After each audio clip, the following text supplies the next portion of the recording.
Assalamualaikum warahmatullahi wabarakatuh. Yang saya hormati Bapak Asep Guntur Rahayu selaku PLH Deputi Penindakan, rekan-rekan jurnalis yang hadir hari ini.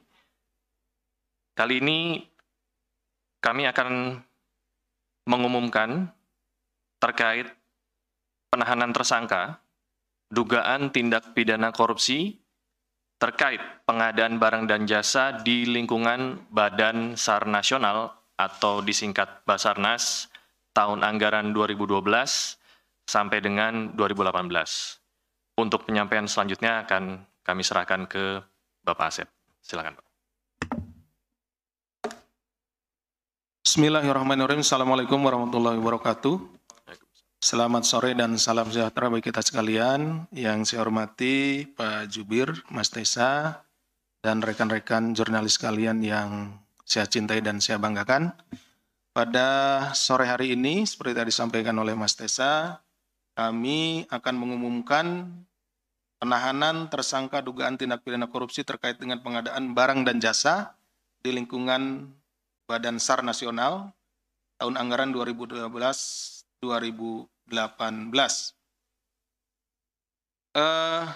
Tindak pidana korupsi tersebut terkait dengan pengadaan truk angkut personil 4-wheel drive dan rescue carrier vehicle dan atau pengadaan barang jasa lainnya di lingkungan Basarnas tahun anggaran 2012-2018.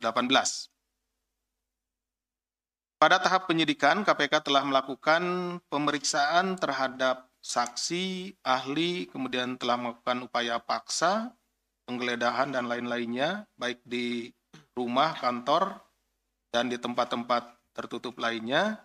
Dan kemudian telah kecukupan bukti tercapai, maka kami menetapkan 3 orang tersangka. Yang pertama, Saudara MRB, pelaku kuasa pengguna anggaran atau KPA, Sestama Basarnas periode 2009 sampai dengan 2015. Yang kedua, Saudara AJS, pelaku pejabat pembuat komitmen atau PPK, Kasubdit Pengawakan dan Perbekalan Direktorat Sarana dan Prasarana Basarnas periode 2013-2014.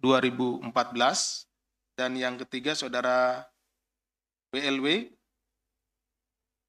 selaku Direktur CPDLM.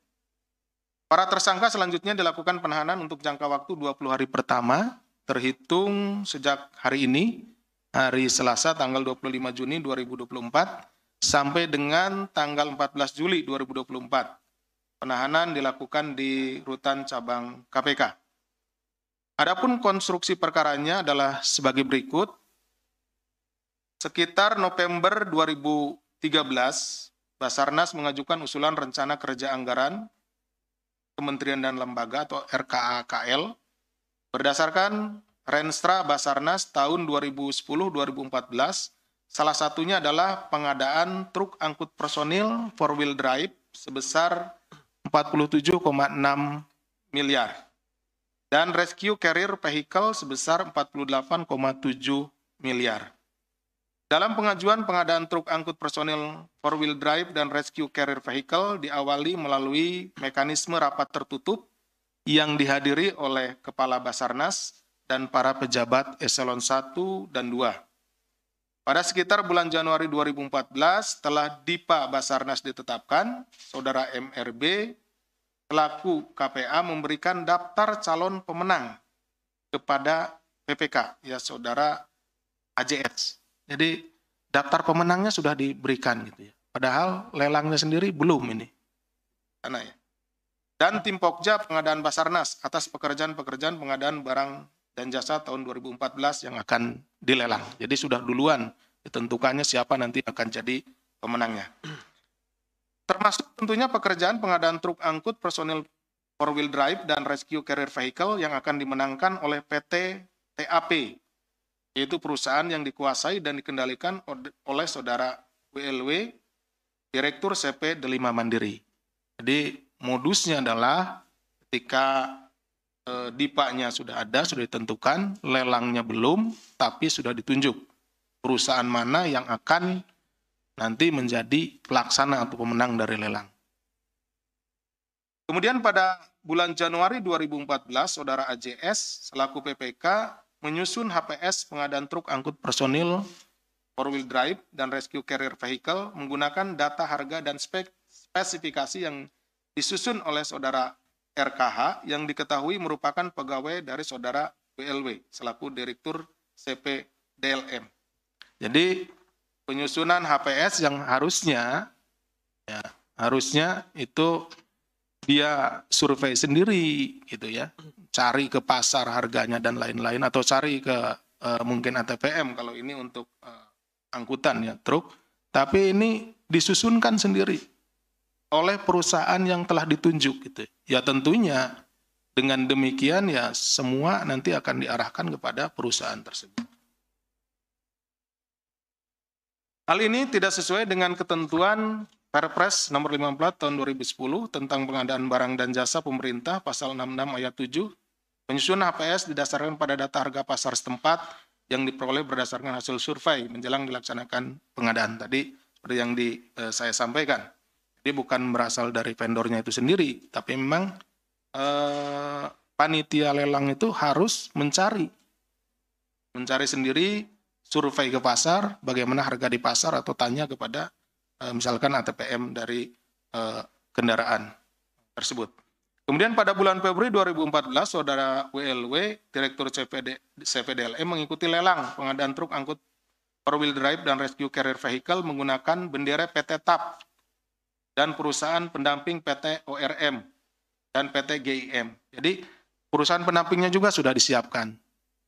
Jadi lelangnya itu benar-benar memang dari awal sudah dikondisikan, pemenangnya sudah ditunjuk, untuk HPS-nya sudah dibuat sesuai dengan yang dibuat oleh PT yang akan memenangkan itu. Kemudian untuk pendampingnya juga, karena memang untuk lelang tidak satu, ya tidak hanya satu.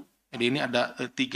Jadi yang pendamping, PT pendampingnya juga sudah disiapkan seperti itu. Pada bulan Maret 2014, tim Pokja Basarnas mengumumkan PT TAP menjadi pemenang dalam pengadaan truk angkut personil 4-wheel drive dan rescue carrier vehicle yang diketahui telah terdapat persekongkolan dalam pengadaan tersebut dan terdapat kesamaan IP address peserta, surat dukungan, serta dokumen teknis penawaran dari PT TAP dan perusahaan pendamping PT ORM dan PT GIM. Sekitar bulan Mei 2014, PT TAP menerima pembayaran uang muka pekerjaan truk angkut personel 4-wheel drive sebesar 8,5 miliar dan pembayaran uang muka pengadaan rescue carrier vehicle sebesar 8,7 miliar. Bulan Juni 2014, Saudara MRB menerima uang dari Saudara WLW sebesar 2,5 miliar dalam bentuk ATM atas nama WIW. Jadi yang bukan uang cash, sudah diisi dulu, ATM-nya diserahkan gitu ya. Seperti itu. Dan slip tarik tunai yang telah ditandatangani oleh Saudara WIW. Jadi slipnya sudah ditarik tunai, sudah ini tinggal dicairkan seperti itu. Saudara MRB menggunakan uang dari Saudara WLW sebesar 2,5 miliar tersebut untuk membeli ikan hias dan belanja kebutuhan pribadi lainnya. Jadi kita sudah susuri bahwa uang yang ada di ATM dan yang ada di slip tadi, slip penarikan yang sudah tinggal mencairkan itu kemudian ditarik dan dibelikan kepada kebutuhan pribadinya termasuk membeli ikan hias. Hal ini tidak sesuai dengan Perpres nomor 54 tahun 2010 tentang pengadaan barang dan jasa, pasal 6 huruf H, para pihak yang terkait dalam pelaksanaan pengadaan barang jasa harus mematuhi etika, tidak menerima, tidak menawarkan, atau tidak menjanjikan untuk memberi atau menerima hadiah, imbalan, komisi, rabat, dan berupa apa saja, atau kepada siapapun yang diketahui atau patut diduga berkaitan dengan pengadaan barang dan jasa. Seharusnya Saudara MRB tahu bahwa Saudara MLW ini adalah pemenang, ya, pemenang lelang. Dan lelangnya juga tadi direkayasa. Berdasarkan laporan hasil audit perhitungan kerugian keuangan negara oleh BPKP, ditemukan kerugian keuangan negara sebesar 20,4 miliar. Jadi dari 2 pengadaan tersebut, kerugian keuangan negaranya sekitar 20,4 miliar dalam kegiatan pengadaan truk angkut personil 4-wheel drive dan rescue carrier vehicle. Atas perbuatan para tersangka disangkakan pasal 2 ayat 1 atau pasal 3 atau pasal 18 Undang-Undang Nomor 31 Tahun 99 tentang pemberantasan tindak pidana korupsi sebagaimana telah diubah dengan Undang-Undang Nomor 20 Tahun 2001 tentang perubahan atas Undang-Undang Nomor 31 Tahun 99 tentang pemberantasan tindak pidana korupsi junto pasal 55 ayat 1 ke 1 KUHP. Demikian yang bisa kami sampaikan. Terima kasih. Assalamualaikum warahmatullahi wabarakatuh. Kami kembalikan kepada Pak Jubir. Baik, terima kasih banyak Pak Asep. Untuk selanjutnya kami memberikan kesempatan 3 pertanyaan terkait kasus yang penahanan ini. Jadi tidak keluar dari kasus yang penahanan ini. Nanti selesai itu baru rekan-rekan kita kasih kesempatan untuk kegiatan doorstop. Nah, kita mulai dari Mas Mario dari Metro TV. Silakan. Ya, terima kasih atas kesempatan waktunya. Ya, saya ingin menanyakan, ini kan ada salah satu tersangka di sini,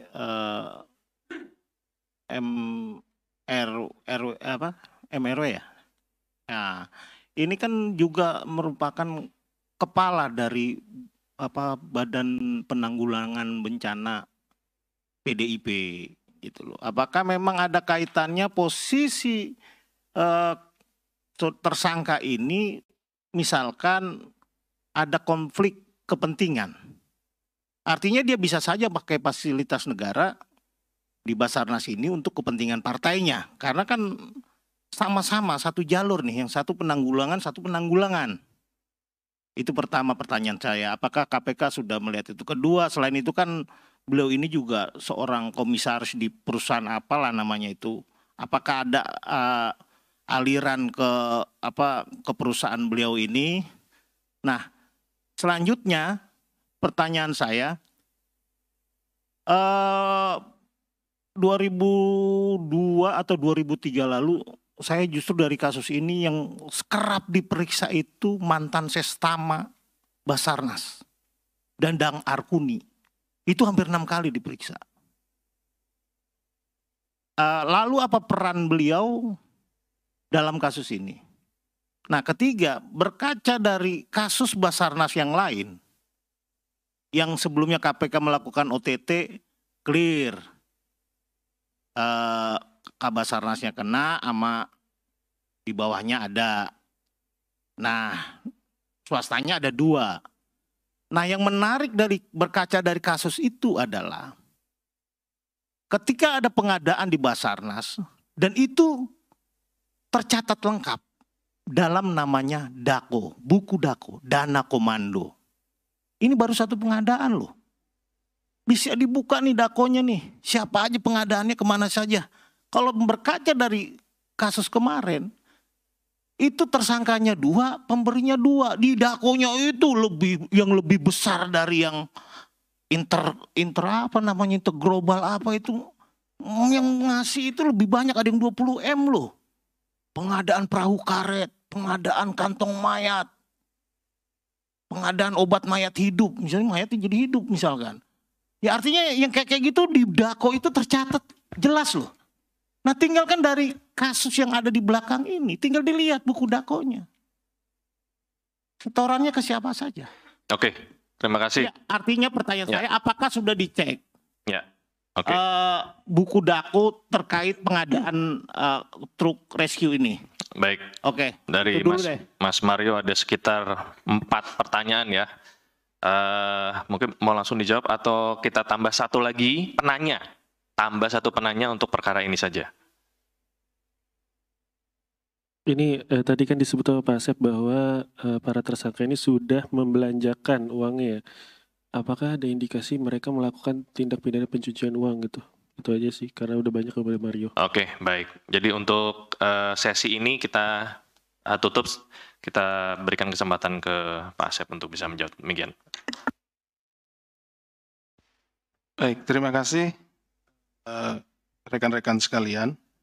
Ada 2 pertanyaan. Biasanya kalau yang ini kan juga sudah ada penjelasannya beberapa di yang tadi kami sampaikan. Jadi ada di sana sebagian, itu seperti itu. Tapi yang biasanya nanti yang pertanyaan yang lebih banyak ya di luar perkara yang sedang saat ini kita sampaikan.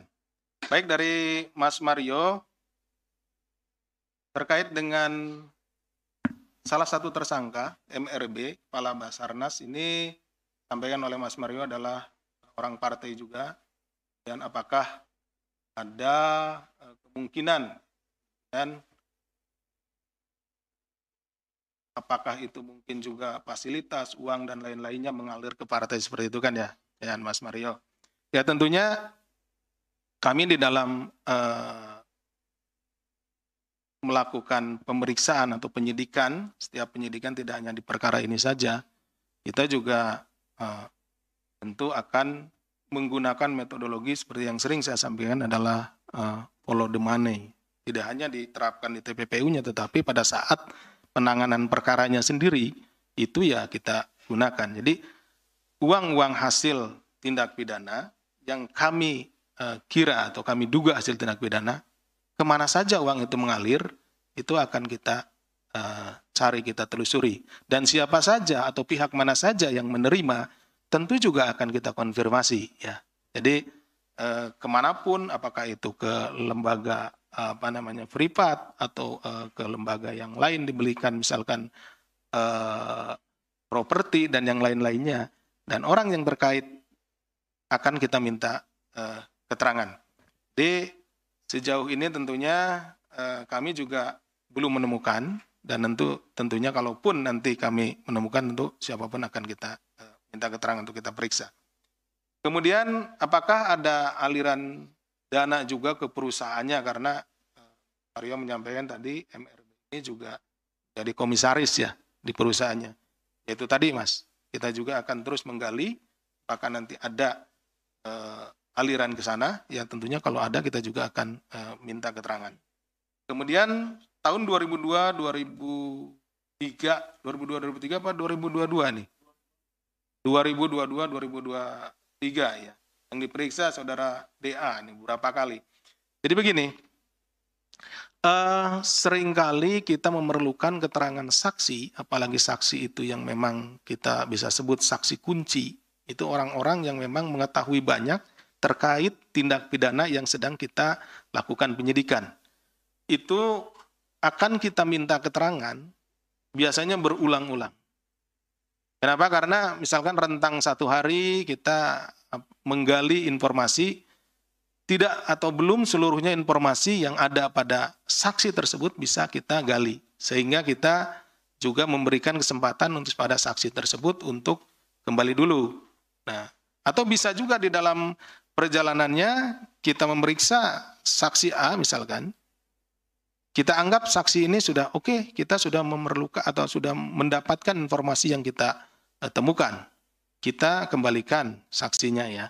Tapi setelah kita memeriksa si D, ternyata ada lagi informasi yang perlu digali dari si A gitu terkait si D ini. Kita pasti akan memanggil kembali.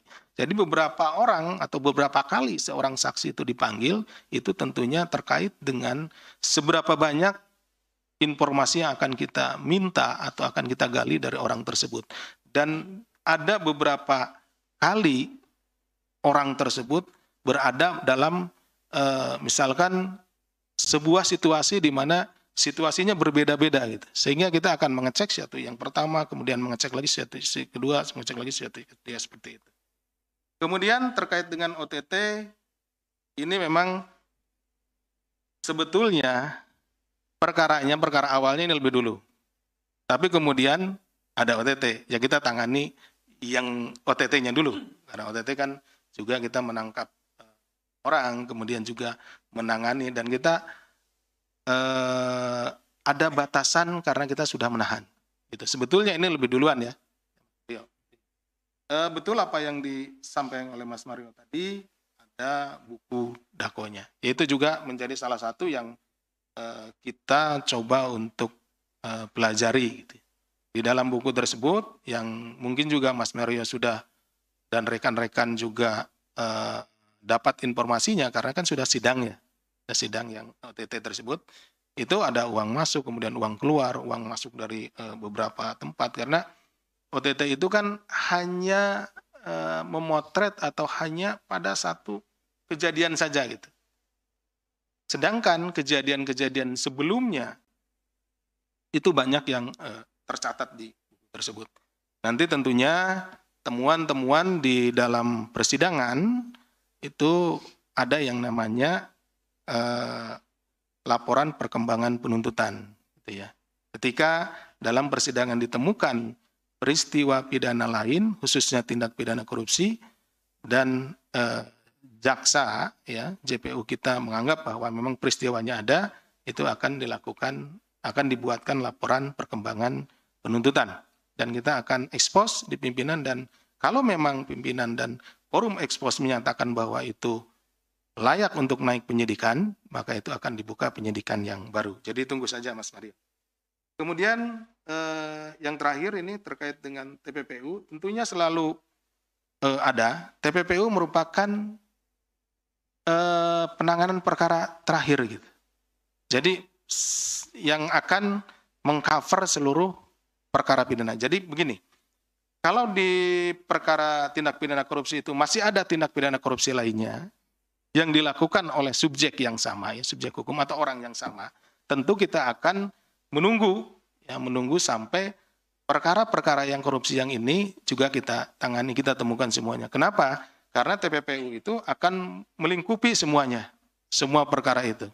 Karena kalau misalkan sekarang perkara yang A sudah ada TPPU-nya, perkara yang B sudah, nanti kemudian dibuat lagi TPPU-nya. Itu di persidangan juga tentunya akan memerlukan waktu yang lama dan tidak efektif seperti itu. Jadi TPPU pada umumnya untuk kita lakukan setelah semua perkara itu, perkara yang dihadapi oleh orang yang sama, itu semuanya kita tangani. Baru yang terakhir kita TPPU. Terkait dengan yang ini, ya kemungkinan selalu ada, nanti pada saatnya kita akan sampaikan. Itu mungkin yang bisa disampaikan, Baik. Mas Tesa. Terima kasih. Terima kasih banyak Pak Asep. Rekan sekalian, untuk sesi tanya jawab di perkara ini kita sudahi. Kita berikan kesempatan untuk para tersangka bisa menunggu di ruang sana, Pak.